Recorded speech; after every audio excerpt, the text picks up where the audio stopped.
Hi అందరికీ. మీరు ఎప్పుడైనా the country faced an interregnum after the king's death లేదా the parliament was in interregnum until elections అనే మాటలు విన్నారా? ఈ ఇంటర్రెగ్నమ్ అనే ఇంగ్లీష్ పదం అర్థం తెలుగులో ఏంటో ఎలా వాడాలో ఈ వీడియోలో మనం తెలుసుకుందాం.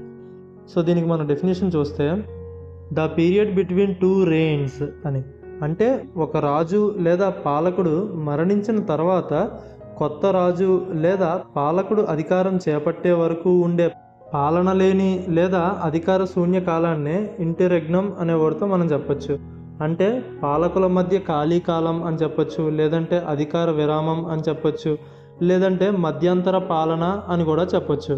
సో దీనికి మనం ఎగ్జాంపుల్ చూసుకుంటే there was an interregnum after the king's death, అంటే రాజు మరణం తర్వాత మధ్యంతర పాలన ఉంది అని అర్థం. వీడియో నచ్చితే లైక్ చేయండి. మరిన్ని వీడియోస్ కోసం ఛానల్ అయితే సబ్స్క్రైబ్ చేసుకోండి. Thanks for watching.